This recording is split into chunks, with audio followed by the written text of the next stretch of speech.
I am very pleased and honored to invite back to the program, have back on the program, one of my favorite people, one of the people for whom I have absolutely mind-bogglingly tremendous respect, the renowned prosecuting attorney, the author of several books, including his exposé, The Prosecution of George W. Bush for Murder, and, of course, the author of Helter Skelter. He's the guy who put Charlie Manson in prison. The Prosecution of George W. Bush for Murder is now a documentary feature film, The Prosecution of an American President. The website is firstrunfeatures.com/prosecution. Vince Bugliosi. Mr. Bugliosi, welcome back to the program. Well, I'm always honored, Tom, to be on your show. You're the premier talk show host, of course, in alternative media, so it's always an honor. Well, thank you so much, sir.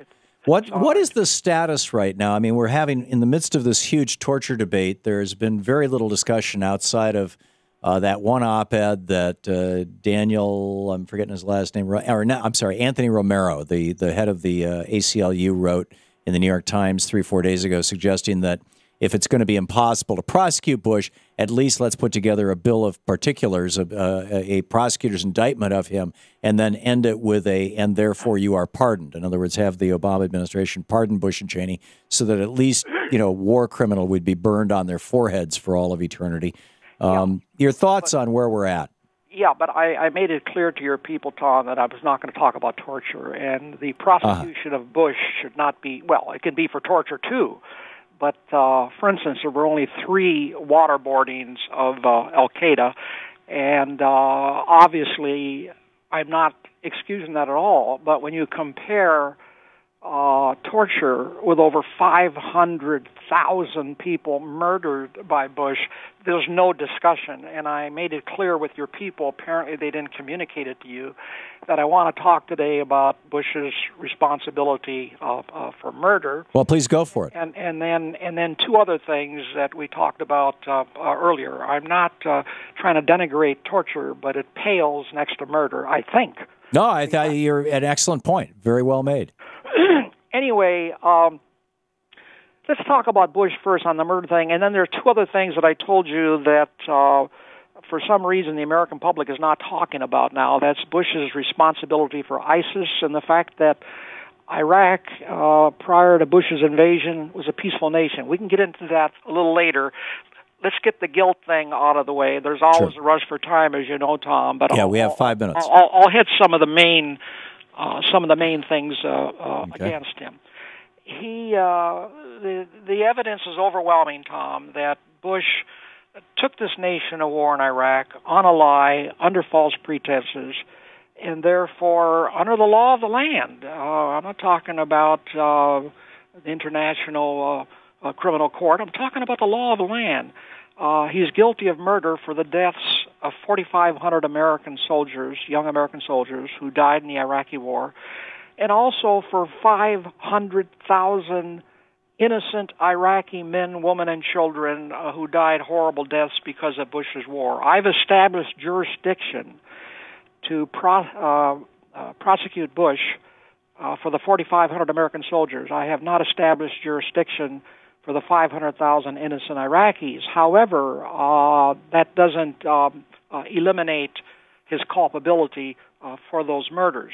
Bush told 2 lies, Tom, to the American people leading up to the war in Iraq. The first lie was that Hussein was an imminent threat to the security of this country, and actually he was as much of a threat to the security of this country, Tom, as you or I or an aunt of mine who lives up in Minnesota.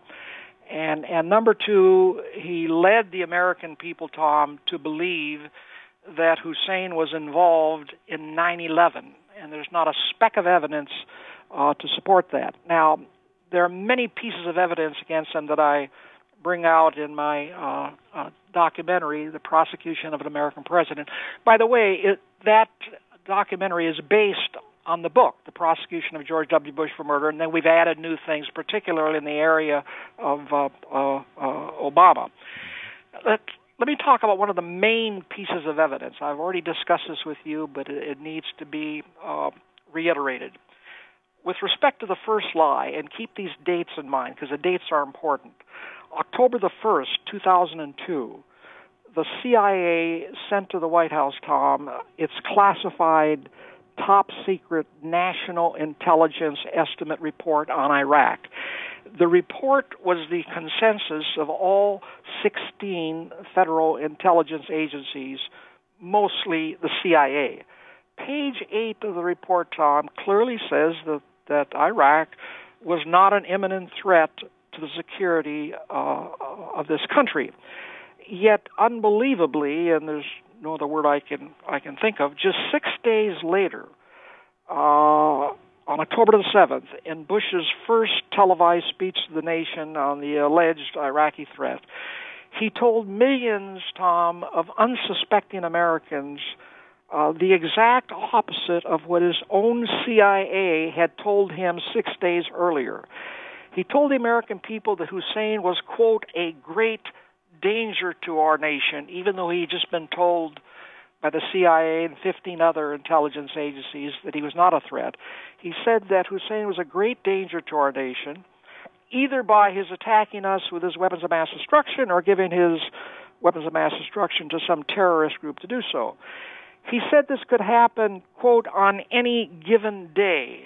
In other words, the threat was imminent. Now, going back to these days again, the classified NIE report, National Intelligence Estimate, was October the 1st, 2002. On October the 4th, 3 days later, the Bush administration issued an unclassified version of this report, one they could show to Congress and the American people. And in this unclassified version, it came to be known, Tom, you probably remember, it came to be known as the White Paper. The CIA's conclusion that Hussein was not an imminent threat was completely deleted. And I told Congress that when I testified before them, completely deleted in its entirety from the White Paper. So Congress and the American people never saw any of this. It doesn't get any worse than this, Tom. So we know, not think, but know, that Bush and his gang of criminals like Cheney and Rove and Rice took this nation to war on a lie, a war in which over 500,000 precious human beings have died horrible, violent deaths. Yet unbelievably, Tom, up to now, they got away with all of this. Let me give you another piece of irrefutable evidence against George Bush. On January 31st, 2003, that's less than 2 months before Bush ordered the invasion of Iraq on the rationale that Hussein had weapons of mass destruction and therefore he was an imminent threat to security of the country, Bush and British Prime Minister Tony Blair met in the Oval Office with 6 of their top aides, including Blair's chief foreign policy advisor, David Manning. After the meeting, Manning prepared a 5-page memo stamped, quote, extremely sensitive, unquote, summarizing what was said at the meeting. Among other things, he said that Bush was so worried about the failure of the UN inspectors to find weapons of mass destruction in Iraq that he talked about 3 possible ways, Manning wrote, to, quote, provoke a confrontation, unquote, with Hussein, one of which Bush said was to, quote, fly U-2 reconnaissance aircraft over Iraq painted in United Nations colors. If Hussein fired on them, Bush said, he would be in violation of UN resolutions, and that would justify our going to war with him. Remarkable. Mr. Bugliosi, can you stick around with us for a little bit here? Great. Okay, hang on just a second. We're going to take a quick break. We'll be right back. This is the Thom Hartmann Program. We're talking with Vincent Bugliosi, the new movie, The Prosecution of an American President. You can find a link to it over at thomhartmann.com. It's firstrunfeatures.com/prosecution.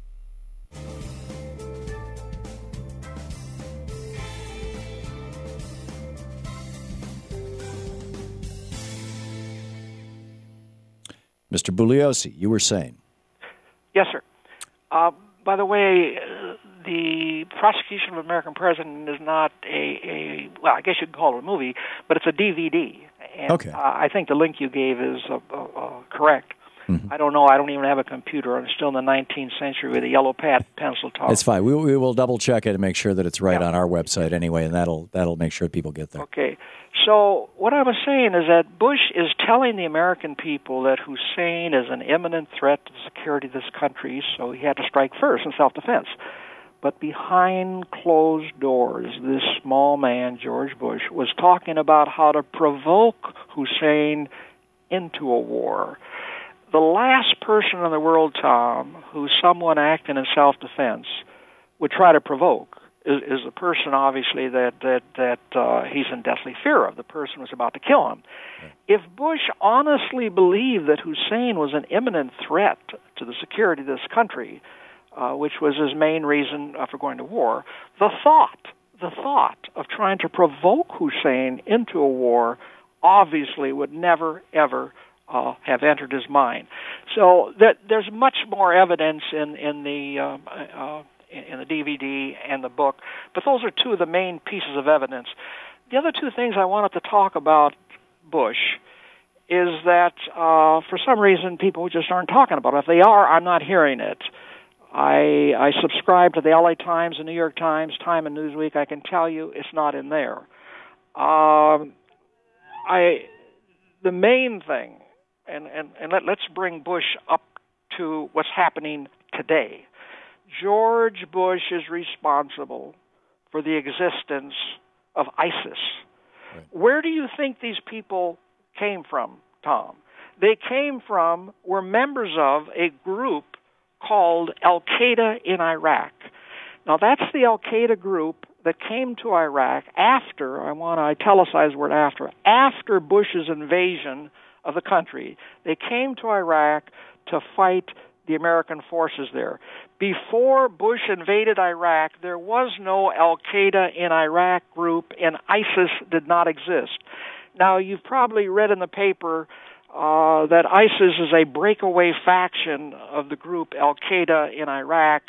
I don't think that's quite accurate because most of the scholars who have written on it pointed out that ISIS definitely was a member of Al-Qaeda in Iraq, but they were so brutal and so extreme, Tom, that even Al-Qaeda could not tolerate them, and they booted them out.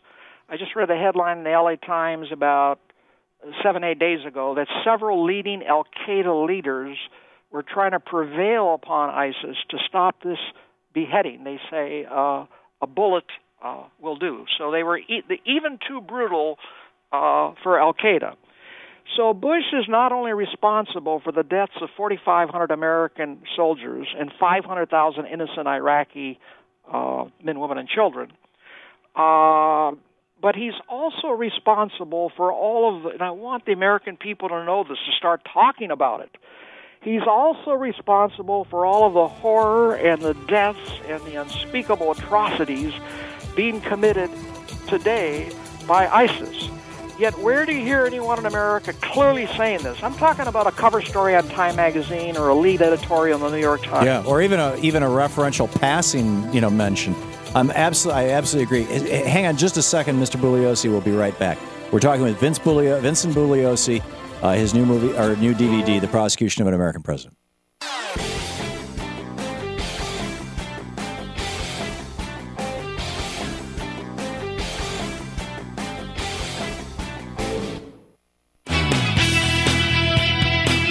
Welcome back. 20 minutes past the hour. We're talking with Vincent Bugliosi, the guy who put Charlie Manson in prison, wrote Helter Skelter, the former prosecuting attorney for Los Angeles, now the author of several books, including his most recent exposé, The Prosecution of George W. Bush for Murder, which is now a documentary feature film on DVD, The Prosecution of an American President, firstrunfeatures.com/prosecution, and, of course, a link to it over at thomhartmann.com.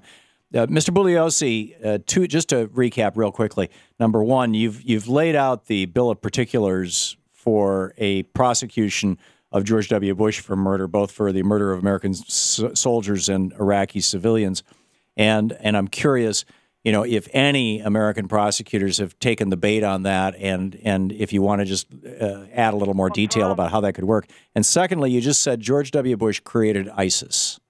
Well, he's responsible for ISIS, Yes. with respect to your first question, we're going to get into something that I wasn't planning to get into. However, Tom, I sent out a copy of my book with the help of some people to 2,250 district attorneys' offices around the country with a cover letter from me. And the man mostly responsible for sending those books out, he said, Vince, we're at least going to get a couple back. Well, it turned out that I got some nasty letters back from these prosecutors, some of them, but they got nastier letters from me than I got from them. In any event, I did get one call back from an American prosecutor in a county in America, and I nurtured him for a couple of weeks. I even got a law school professor with his students to write a law review article on all arguments against the prosecution and what the rebuttal would be. Believe it or not, Tom, about 2 weeks before I was struck with a what they call a septic shock, which almost killed me. It kills 70% of the people it hits. Some of the conspiracy theorists think that there's some connection between about what I was about to do. In any event, this prosecutor called me and he wanted to come down to L.A. and spend 6 days with me at my home looking at the evidence. I never specifically said, are we going to do it or are we not? But it was going in that direction very clearly. This kind of knocked me out of the game. I was unconscious for 70 days on a respirator. I've made a recovery that everyone has said is miraculous. However, see, when I was talking about another prosecutor stepping forward, it would be his office, and he was going to appoint me special prosecutor to get indictments for murder and conspiracy to commit murder against Bush, Cheney, Rice, et al. Anyway, what happened to me that's knocked me out of it is I have to go to dialysis. I think you know what that is. I do. Yeah. For 3.5 hours, 3 times a week. Oh, my. No court is going to say, Mr. Bugliosi, in deference to you, the court will not be in session on Monday, Wednesdays, and Fridays. But I'm still trying to keep this alive with people like you, Tom, who have enormous credibility.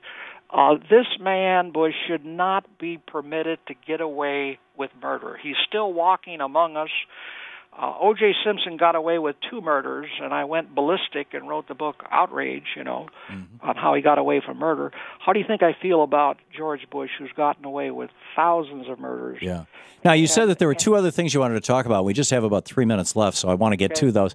You said one of them was that George W. Bush created the circumstances that led to ISIS right now, ISIS, right, and all their atrocities. What was the second thing that you wanted to get into? Oh, just that Iraq, believe it or not, used to be a peaceful nation before Bush invaded.